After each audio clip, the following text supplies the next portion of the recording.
La conférence générale de l'UNESCO réunie aujourd'hui à Samarcande en Ouzbékistan vient d'entériner le vote le mois dernier du Conseil exécutif de l'UNESCO. Pour nous donner plus d'explications, nous avons le plaisir d'avoir en ligne son Excellence, Monsieur l'ambassadeur Medhat El-Melighi, l'ancien adjoint du ministre des Affaires étrangères. Monsieur l'ambassadeur, bonsoir et bienvenue avec nous. Bonsoir, merci pour l'invitation. Monsieur l'ambassadeur, tout d'abord, quel est l'intérêt ou quel est l'atout et l'avantage pour l'Égypte et le monde arabe d'avoir l'ancien ministre du Tourisme et des Antiquités, Dr Khaled El-Anani, à la tête d'une institution imminente comme l'UNESCO? Eh bien, comme vous venez de le dire, cette victoire, je trouve qu'elle dépasse la personne de Dr El-Anani, malgré tout son histoire et tout sa legacy totale avec... en tant que directeur du musée général, du musée d'Égypte, en tant que ministre de l'Antiquité. Mais je trouve que cette victoire vient faire... C'est une victoire diplomatique avant tout. Et une victoire du peuple égyptien et de son histoire, son identité. Alors, je trouve que aussi, on peut dire que avec cette élection, l'Égypte a retrouvé une position d'influence au sein des grandes institutions internationales telles que l'UNESCO. Alors, on parle ici d'éducation, culture, sciences, mais aussi l'arrivée d'un Égyptien à la tête de cette organisation va sûrement renforcer la voix de l'Afrique, du monde arabe, qui sont souvent sous-représentés dans ces grandes instances onusiennes. Alors c'est donc, je trouve que c'est une victoire collective du Sud global, si j'ose dire le mot, qui crée un nouveau équilibre culturel mondial un peu plus juste et plus inclusif. Alors c'est pour ça que je trouve que c'est pas seulement une victoire égyptienne, mais c'est une victoire pour l'Afrique, pour le monde arabe, le Moyen-Orient en sa totalité. Monsieur l'ambassadeur, nous avons eu comme nouvelle que la conférence générale qui s'est tenue à Samarcande, en Ouzbékistan, a entériné le vote effectué le mois dernier. Que veut dire cela? Comment peut-on comprendre le fait que c'est aujourd'hui seulement que le vote a été entériné?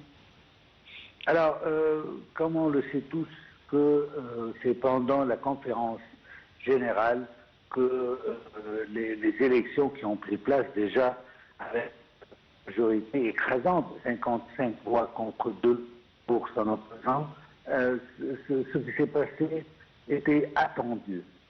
Mais moi je trouve qu'il y a un autre côté aussi que on n'a pas vraiment, dans toutes nos célébrations, on a oublié de regarder attentivement. C'est qu'il y a eu deux pays qui ont objecté à ce choix.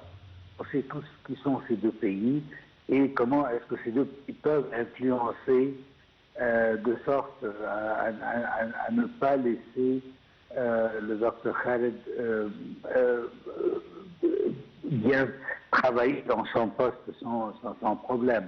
Alors, je trouve que là, c'est un point très important. Il y a un défi qui attend le Dr Khaled avec le baisse de financement qui peut être, qui revient au retrait de certains États membres. Il y a certainement une nécessité de réformer peut-être la gouvernance interne, l'urgence de protéger plusieurs sites de patrimoine mondial qui sont menacés par les guerres, alors ou par le changement climatique, ou même, je pense à nous, je dis aussi, qui est menacé par le tourisme en masse. Alors, à part ces défis-là, il faut bien voir que ces élections qui ont pris place aujourd'hui, ou bien disons que l'intérim qui va se poser à partir du début de l'année, cela va poser des défis réels devant le Dr Khaled et on sera tous à côté de lui pour le pousser, pour pouvoir achever sa tâche. À votre avis, quels sont les défis ou les enjeux les plus importants qui se posent au mandat du Dr Khaled El-Anani à la lumière des circonstances géopolitiques actuelles? Alors, comme je viens de le dire, il y a les problèmes du financement dû au retrait de certains États membres, la nécessité de réformer la gouvernance interne de l'organisation. Et aussi, le Dr Khaled doit faire preuve d'équilibre, d'innovation pour préserver la neutralité et la crédibilité de l'organisation, tout en donnant une nouvelle allure, une impulsion à sa mission. Mais moi, je n'ai aucun doute qu'il pourra surmonter tous ces obstacles en pensant à son expérience, sa rigueur, son approche scientifique pour les problèmes. Il est fort probable qu'il saura redonner à l'UNESCO son rôle originel, celui d'un phare de la culture et de l'humanisme universel. À votre avis, quels sont les dossiers les plus importants sur lesquels il doit travailler? Alors, il y a plusieurs points. Je pense que comment est-ce qu'il peut convaincre, vous avez dit ça dans votre rapport juste avant que je commence mon intervention, comment est-ce qu'on a pu chercher, par exemple, un pays tel que les États-Unis qui était retiré de l'organisation, comment est-ce qu'on peut la convaincre à revenir? Parce que, étant donné qu'on a un problème de financement, il est certain, il est très important, il est même impératif d'essayer à tout prix que tous les pays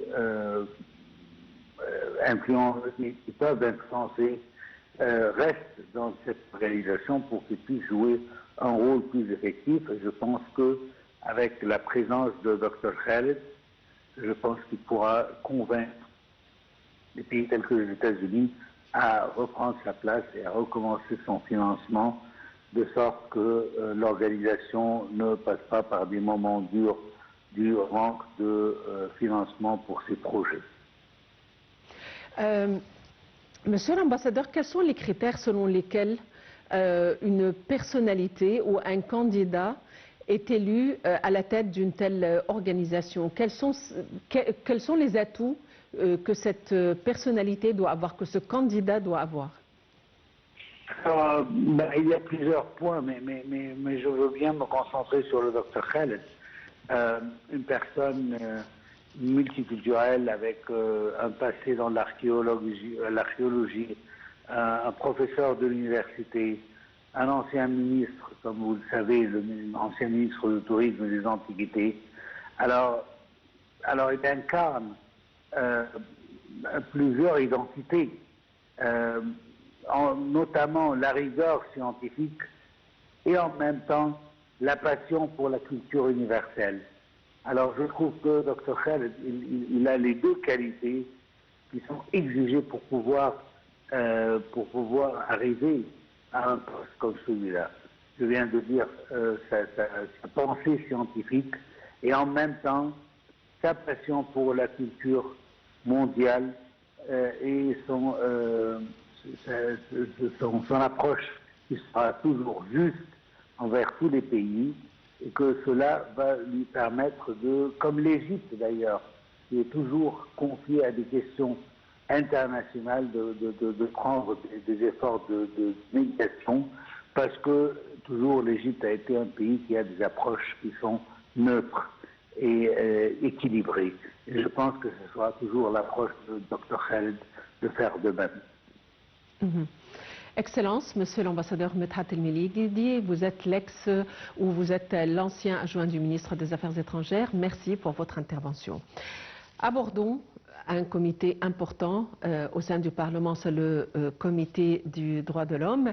Et justement, puisque nous évoquons le droit de l'homme, il faut dire que le Conseil national égyptien des droits de l'homme conserve son accréditation de niveau A auprès des Nations Unies. Le sous-comité d'accréditation de l'Alliance mondiale des institutions mondiales des droits de l'homme a reconduit le statut A du Conseil national égyptien des droits de l'homme, reconnaissant son indépendance et ses efforts pour promouvoir les droits fondamentaux dans le pays. Voyons les détails dans ce compte rendu. Le Conseil national égyptien des droits de l'homme a annoncé avoir conservé son accréditation de niveau A auprès du sous-comité d'accréditation de l'Alliance mondiale des institutions nationales des droits de l'homme. Un label qui consacre la conformité de l'institution aux principes de Paris, définissant les normes internationales d'indépendance et d'efficacité des organismes nationaux de défense des droits humains. Dans un communiqué, le Conseil national égyptien des droits de l'homme s'est félicité de cette décision, y voyant une reconnaissance internationale des efforts déployés par l'Égypte pour renforcer son cadre de défense des droits humains et pour aligner ses institutions nationales sur les standards internationaux. L'institution a souligné que ce maintien d'accréditation reflétait la confiance accordée à son indépendance et à son efficacité et saluait son action continue en matière de promotion des droits civils, politiques, économiques, sociaux et culturels, de traitement des plaintes, de suivi des lieux de détention, de dialogue avec la société civile et de diffusion d'une culture des droits humains à l'échelle nationale et régionale. Selon le communiqué, le comité onusien a salué les démarches entreprises par le Conseil national égyptien des droits de l'homme pour faire avancer sa mission, notamment sa coopération avec les instances étatiques dans le cadre de la révision de plusieurs textes législatifs avant la fin de l'année. Ces initiatives ont été présentées comme un modèle positif de coopération constructive entre l'État et les mécanismes nationaux de défense des droits de l'homme.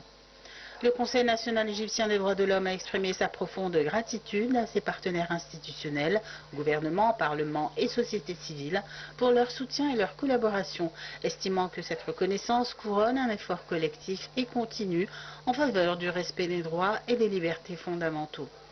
Le Conseil a réaffirmé son engagement à poursuivre son action conformément à la constitution égyptienne et aux engagements internationaux du pays, ainsi qu'à mettre en œuvre les recommandations émises par les organes compétents des Nations Unies. Le maintien du statut A consacre, selon le Conseil national égyptien des droits de l'homme, une reconnaissance internationale de son indépendance et de ses progrès institutionnels et souligne son rôle de modèle national de partenariat efficace entre l'État et la société civile pour faire progresser la réforme des droits humains et renforcer la position de l'Égypte sur la scène régionale et internationale.